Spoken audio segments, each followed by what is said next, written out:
si Papang, kanina si Papang pinagalitan ako. Bakit?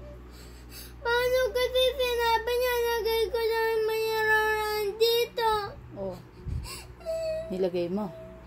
Hindi, tapos siya pinapaalis na ang mayroon. Hindi, sana tinaydi up mo. Sabi ko sa'yo, di ba, yung mga laruan mo dito lang sa kwarto?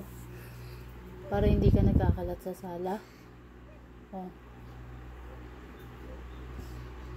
Si Papang kasi Mamang tiyaga, sila kasi lagi sana papagalit.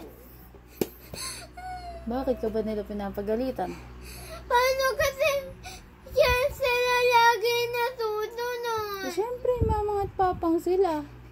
Eh, bakit kasi ganun? Paano kasi natrararo lang ako? Pagka sa susunod, dito ka maglaro sa kwarto para walang kalat dun sa sala, ha? Syempre, pag na-misplace mo ang laruan mo, mawawala. Oh. Diba? Oh, don't cry na.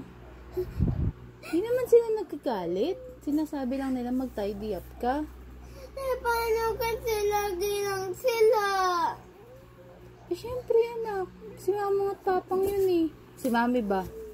Oh, sino ba nasusunod? Si mami, si mamang, o si papang? Mamang ka, Papa. Oh, syempre. Bakit? Ba't ko sila sinusunod? Paano kasi mami mo sila? Tsaka mas Kamatanda. Oh, ganun talaga, anak.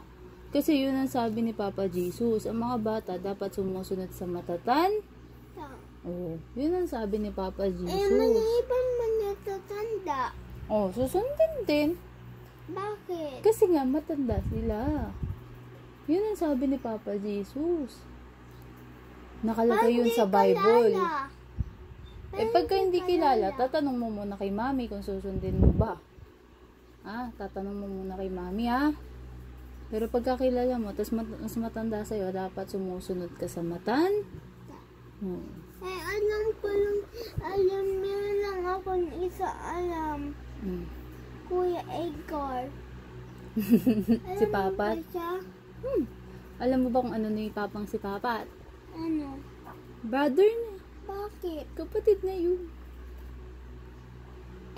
Oh, ano ko ba si Ninong James Paul? Ninong James Paul? Ano ko siya? Brother. Oh, brother. Ano yung brother ko?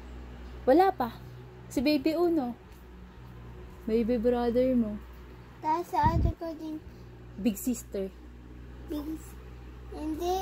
Ano? Small brother ako ni ate ko din, diba? Oo. Si ate ko din. Ano mo? Big? Big sister. Si Uno, tawag niya ako big boy.